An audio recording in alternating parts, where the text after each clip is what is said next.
আসসালামু আলাইকুম ওয়া রাহমাতুল্লাহ। ইসলামের ইতিহাসে এক উজ্জ্বল অধ্যায়ের নাম কুবা মসজিদ। এটি কেবল একটি মসজিদই নয়, বরং মুসলিম উম্মাহর প্রথম প্রতিষ্ঠিত মসজিদ। প্রিয় নবী মুহাম্মদ সাল্লাল্লাহু আলাইহি ওয়াসাল্লাম যখন মক্কা থেকে মদিনায় হিজরত করেন, তখন প্রথম যে স্থানে তিনি অবস্থান করেছিলেন, সেই স্থানেই গড়ে ওঠে কুবা মসজিদ। কুবা মসজিদ সৌদি আরবের মদিনা শহরের দক্ষিণ পূর্ব প্রান্তে অবস্থিত। মসজিদে নববীর প্রায় 5 কিলোমিটার দূরে। বর্তমানে এটি মদিনার একটি ঐতিহাসিক ও ধর্মীয় স্থান।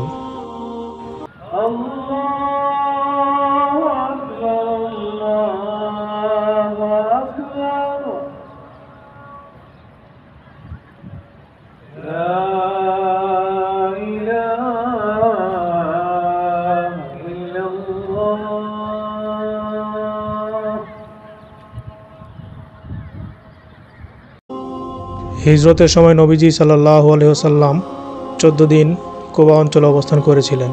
এ সময় তিনি নিজ হাতে এই মসজিদের ভিত্তি স্থাপন করেন। সাহাবীরাও এতে অংশগ্রহণ করেছিলেন এবং এটি ইসলামের ইতিহাসে প্রথম মসজিদ হিসেবে স্বীকৃত।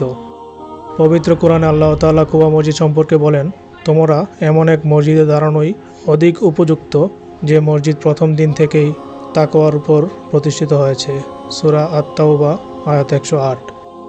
হাদিসে এসেছে, যে ব্যক্তি ঘর থেকে পবিত্র অবস্থায় বের হয়ে কুবা মসজিদে গিয়ে নামাজ আদায় করে, সে যেন একটি উমরার সওয়াব পায়।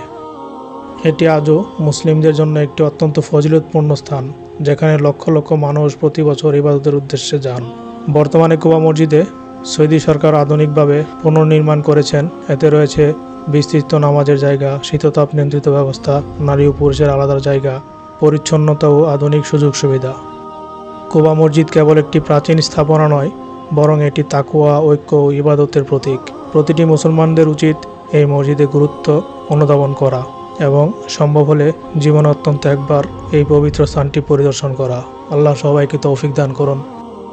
ভিডিওটি ভালো লাগলে লাইক দিন, শেয়ার করুন ইসলাম প্রেমীদের সাথে। আর এমনই ইতিহাস জানতে আমাদের চ্যানেলে সাবস্ক্রাইব করুন। ভালো থাকুন, সুস্থ থাকুন। পরবর্তী কোনো এক ভিডিওতে আবার দেখা হবে। আসসালামু আলাইকুম ওয়া রাহমাতুল্লাহ।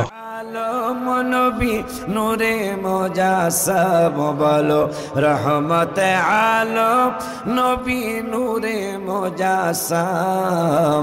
সাহাবীরা আতর বানায় ওই নবীজের ঘাম।